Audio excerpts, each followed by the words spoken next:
Essa é uma noite de alegria, de festa, de comemoração.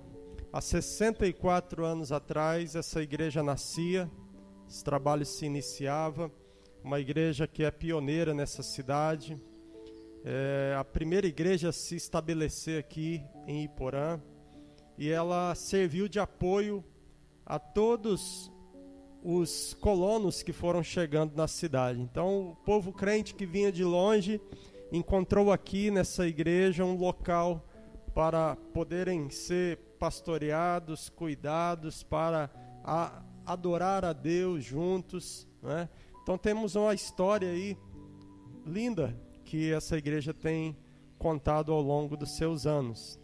E fora aqueles que foram acolhidos, né, que já serviam ao Senhor e foram acolhidos pela Igreja Congregacional de Iporã, sem dúvida muitas vidas, como bem lembrou a nossa irmã Rose aqui no início, muitas pessoas foram transformadas pelo Evangelho, muitas pessoas receberam a semente do Evangelho.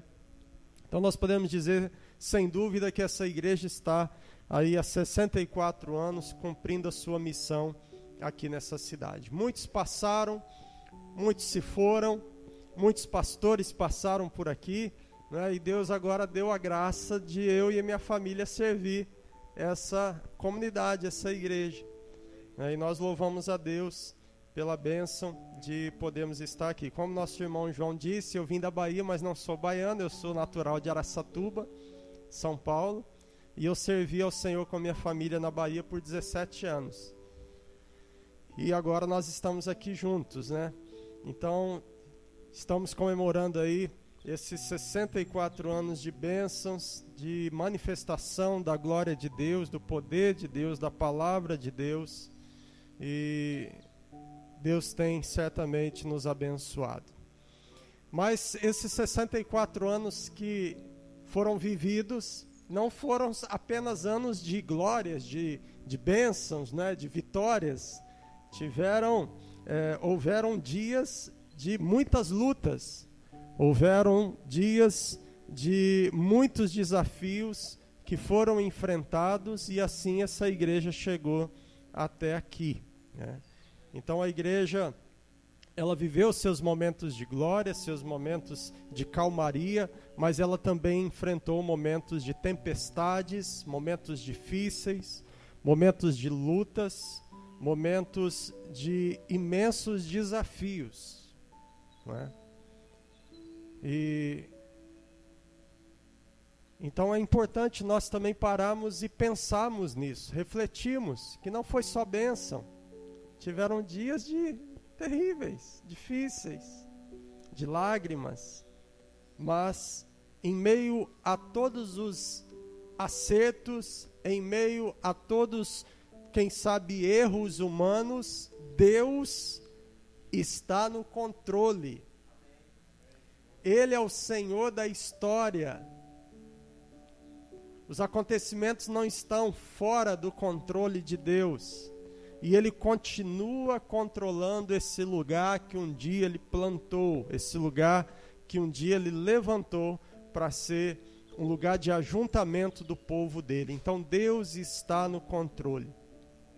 E amados, diante das histórias do passado, dos desafios do presente, nós podemos certamente dizer: Deus não nos leva por atalhos.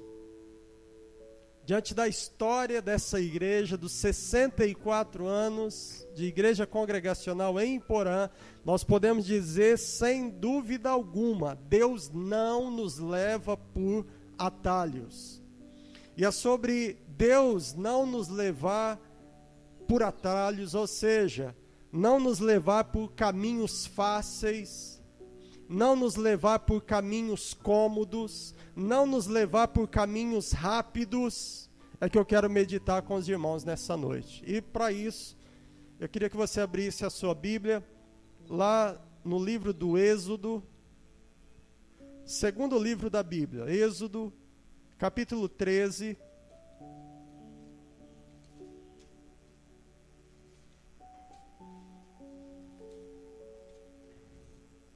Êxodo 13,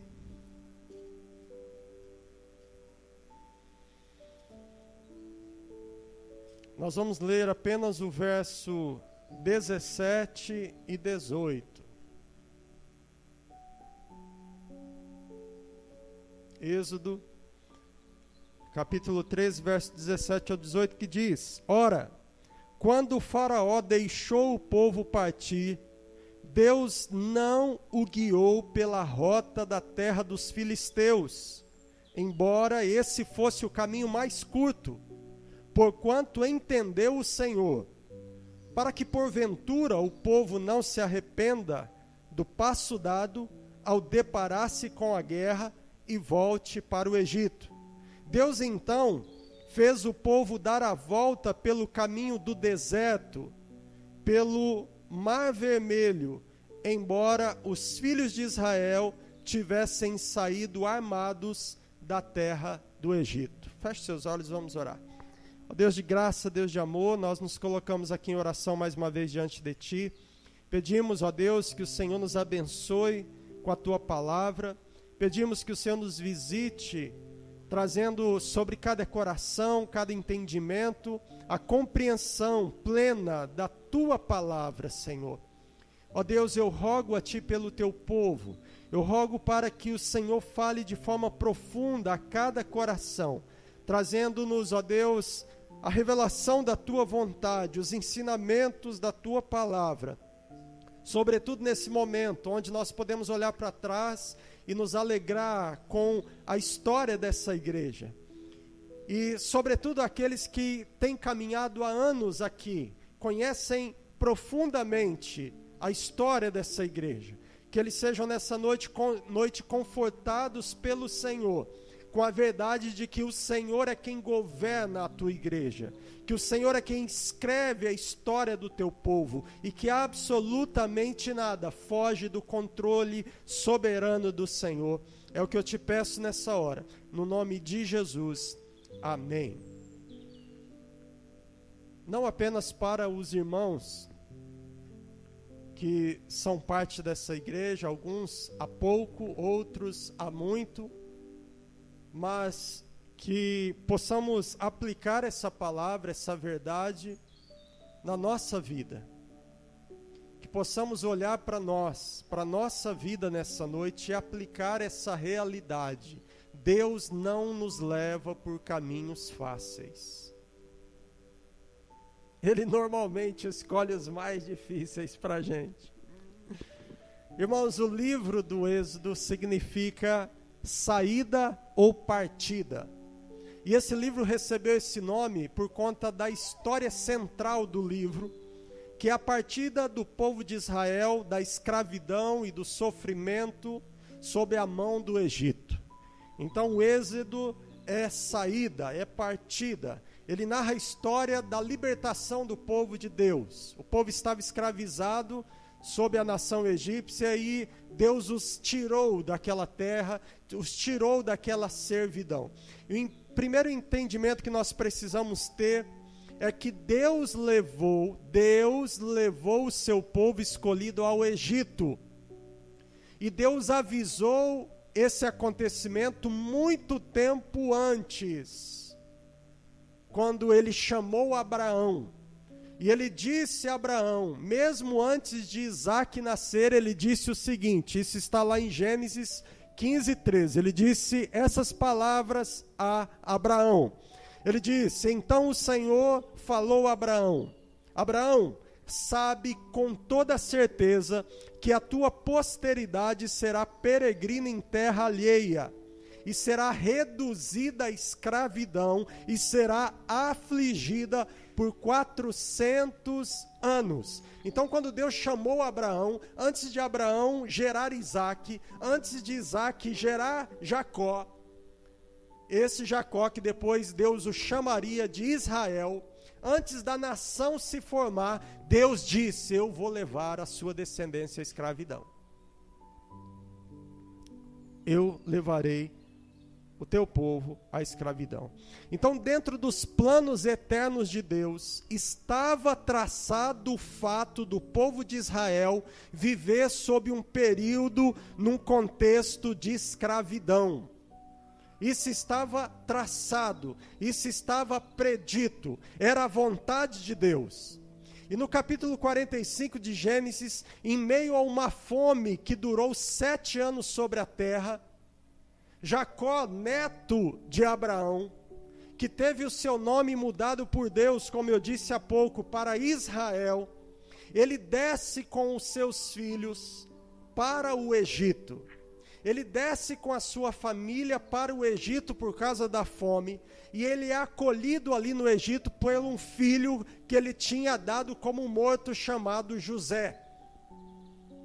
José era governador do Egito, e José agora acolhe a sua família, e o faraó da época tinha um amor tão grande, uma admiração por José, que ele escolhe uma terra fértil, boa, abençoada, e dá a Jacó, e diz: olha, viva aqui, eu quero vocês perto de nós, o seu filho é um homem de Deus, Deus usou o seu filho, então fique aqui. Então ele deu abrigo, ele separou uma terra especial, e ali a nação de Israel, os descendentes de Jacó começaram a crescer.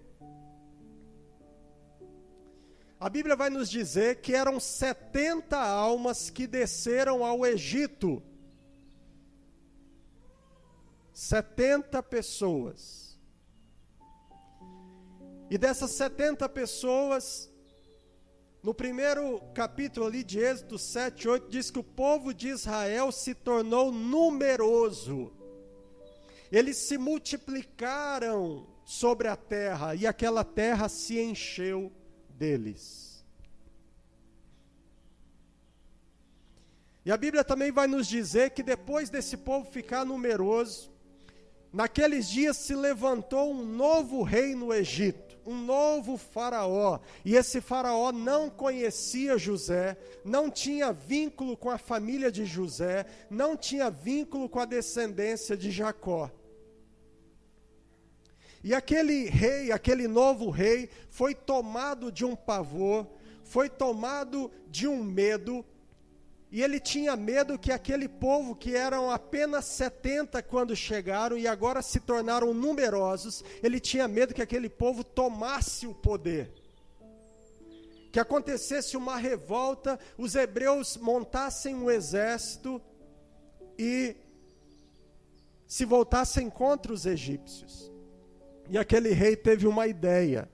A ideia daquele rei foi o seguinte: ele chamou ali as parteiras hebreias e deu uma ordem para elas e disse: olha, o dia que vocês forem lá socorrer as mulheres grávidas de Israel, e quando acontecer o nascimento, vocês perceberem que é um menino, vocês vão matar o menino. E elas falaram: tudo bem. Só que a Bíblia vai nos dizer que elas, por temor a Deus, não fizeram isso. E quando o faraó percebeu que o seu plano de minar o crescimento populacional dos hebreus na terra dele, ele teve uma outra ideia. E ele deu a seguinte ordem: que o povo, que o seu exército, pegasse todos os meninos recém-nascidos e jogassem no rio Nilo para serem devorados pelos crocodilos.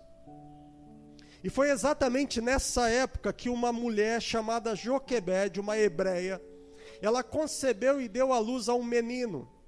E ela estava preocupada com medo, ela sabia o que estava acontecendo, ela sabia o risco que ela estava correndo. E a Bíblia vai nos dizer que ela escondeu aquela criança por 3 meses. Quando ela viu que não tinha mais como esconder o choro daquele menino, quando ela viu que não era mais possível maquiar a existência daquele menino, ela teve uma ideia. Ela apanhou junco, que é uma espécie de planta que crescia ali na beira do rio Nilo, fez uma cesta de junco, ela passou betume naquela cesta, tornando aquela cesta impermeável, e ela sabia que durante todos os dias a filha de Faraó ia se banhar no rio Nilo. Então ela teve uma ideia. Ela disse para a filha mais nova: vai lá, próximo da onde a filha de Faraó se banha, e nós vamos colocar o seu irmão nesse cesto, e vamos colocá-lo no Nilo, e a própria correnteza do Nilo vai levar ele próximo à filha de Faraó. E foi exatamente isso que aconteceu. Deus, no seu poder eterno, o Deus que comanda a história, fez com que aquele cesto chegasse próximo à filha de Faraó. E ela pediu para as servas apanhar aquele cesto, e quando ela abriu o cesto, ela se encantou com aquele menino. Ela se encantou com o menino. E a mãe, vendo de longe a cena, diz para a filha: Miriam, corre lá e ofereça ajuda. Pergunte para a princesa se ela quer que uma hebreia que esteja amamentando dê leite para a criança. E foi o que aconteceu, e foi exatamente isso. Quando aquele menino foi desmamado pela própria mãe, ele foi recebido no palácio real de Faraó, e foi colocado ali como parte da família. E assim aconteceu. Moisés então foi criado dentro do palácio de Faraó, ele aprendeu os costumes dos egípcios, ele foi treinado como um príncipe egípcio. E veja aqui, irmãos, vamos parar um pouco para pensar nessa história. O objetivo de Deus era tirar o seu povo da escravidão, não era? Não estava muito fácil agora, um hebreu dentro do palácio, um hebreu sendo cuidado pela filha de Faraó, como igual ali. Não seria muito mais fácil Deus permitir aquele crescimento, permitir Moisés ficar ali, crescer ali, esperar o velho Faraó morrer e quem sabe ele tomar o trono? Não era o caminho mais fácil, não era o caminho menos dolorido, mas não foi isso que Deus fez. Quando Moisés tinha 40 anos de idade, ele sai para passear e ele vê um escravo hebreu sendo maltratado por um egípcio, e ele parte para cima daquele egípcio, e ele acaba matando o egípcio. Ele é descoberto, e ele tem que fugir, e ele foge para o deserto. E ele passa 40 anos da vida dele no deserto. Ele passou 40 anos dentro do palácio, e agora ele passa 40 anos na região de Midian, sendo pastor de ovelhas. E quando Moisés fez 80 anos de idade, ele estava pastoreando o rebanho e Deus falou com ele. Êxodo 3 diz que Moisés pastoreava o rebanho do seu sogro na proximidade do Monte Horebe, e ali naquele monte Deus apareceu numa chama de fogo no meio de uma árvore, de uma sarça, de um arbusto, e aquele arbusto pegava fogo, mas não se desfazia. E Moisés, quando viu aquilo, ele ficou encantado, e ele chegou perto, e quando ele se aproxima, quando ele ouve a voz, Deus chamando: Moisés, Moisés, ele responde: eis-me aqui. E agora aqui, na vida de Moisés, começa uma jornada espetacular, algo grandioso. Moisés agora vai começar a viver algo fantástico, mas que vai custar muito. Que vai custar. Que vai doer. E quando nós olhamos a história de Moisés, nós chegamos à conclusão novamente: Deus não nos leva por atalhos. Porque Ele não levou Moisés por atalhos. E naquela noite ali, Deus deu instruções a Moisés, acerca de como Moisés seria um instrumento na mão dele, para livrar o povo de Israel das mãos dos egípcios, e levá-los até a terra prometida. E agora nós saltamos na história e vamos para o capítulo 13, que nós lemos. E agora nós temos uma outra cena. Agora nós vemos o povo já fora das terras egípcias. O povo já tinha sido liberto. As pragas tinham vindo sobre o Egito. E Deus tinha tirado a nação com mão forte. Eles já estavam fora. Eles viram todos os sinais de Deus. E no verso 17 do capítulo 13, diz que Deus não os leva agora pelo caminho mais curto. Havia um caminho mais curto. Deus não permite que a sua nação tome um atalho para chegar até o objetivo. E qual era o objetivo? A terra prometida. Qual é o nosso objetivo como servos de Deus? A terra prometida. E que terra prometida é essa? É o dinheiro na conta? É o salário fantástico? É a terra produtiva aqui nessa terra? É o comércio bombando? Não. Terra prometida nossa é os céus. Nada se compara a esse lugar.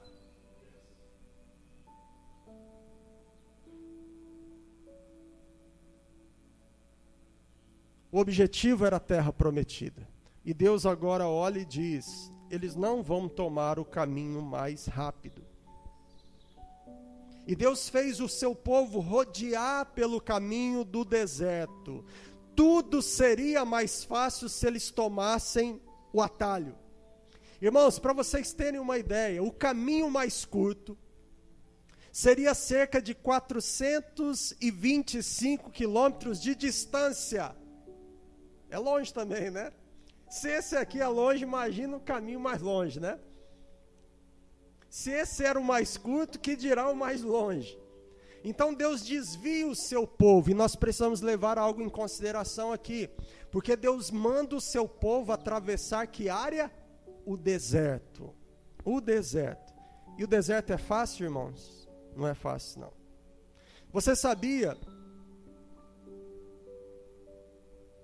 que a região do deserto, ela pode alcançar de dia 50 graus, é comum alcançar 50 graus. E quando a noite vem, essa temperatura ela cai para menos 5 graus. Imagina só. A escassez do deserto é aterrorizante. Acho que todos aqui já tiveram a oportunidade de ver algum filme, né, sobre o deserto, que o cara sai andando e ele tenta mirar uma reta e daqui a pouco ele está perdidinho, e ele olha para trás e ele não já vê mais de onde ele veio, porque o vento tampou as pegadas dele, e ele olha para lá, ele só vê areia, ele olha para lá, só areia, olha para trás, areia, para frente, areia, e não vê mais nada. Então as condições dos desertos é de fato aterrorizante. Os perigos com animais peçonhentos, por exemplo, são iminentes. Então esse é o cenário que Deus cria, o cenário que Deus prepara para o seu povo. Você quer servir a Cristo de verdade? Você quer servir a Jesus de verdade? Esteja preparado para os desertos. Se prepare. Talvez alguém desavisado leia esse texto e veja Deus dizendo: não vou mandar eles pelo caminho mais curto, vou mandar eles pelo caminho mais longo, vou jogar eles dentro do deserto. E olhe assim, pare por ali e diga assim: mas que crueldade, né, que Deus fez com esse povo. Por que Deus tirou eles com a mão tão poderosa e agora permite que eles andem pelo deserto? Será que Deus não poderia, irmãos, teletransportar o seu povo? Afinal, Deus enviou 10 pragas. Deus enviou o anjo da morte. Deus tirou o povo de 400 anos de escravidão. Os egípcios tinham mão de obra gratuita. E Deus os tira de lá. Será que Deus não poderia transportá-los até a terra prometida? É óbvio que sim. Será que Deus não poderia ter movido o coração dos egípcios para disporem para os israelitas carroças? Porque quando nós olhamos a história, nós vemos que eles tinham carros de guerra, eram carroças, puxadas por animais, provavelmente cavalos. Será que Deus não poderia ter movido o coração daquela nação para facilitar a caminhada? Podia, mas Ele não fez. O plano de Deus, irmãos, é melhor do que dar apenas conforto e facilidade para nós. Sabe o que Deus quer fazer conosco, irmãos? Deus quer nos tratar, Deus quer nos curar, Deus quer nos lapidar, Deus quer nos quebrar e nos fazer novos. Ele queria moldar o caráter da nação, Ele queria fazer aquele povo experimentar os milagres, as provisões, os cuidados. Ele queria alimentar o povo dele, Ele queria matar a sede do povo dele, Ele queria colocar a sombra os cobrindo a coluna de fogo à noite, trazendo aquecimento aos seus corpos. E assim como Deus levou o seu povo pelo caminho mais longo, Ele faz conosco, irmãos. Quando nós olhamos para trás aqui, e nós lemos por meio das atas, ouvimos as histórias desses 64 anos vividos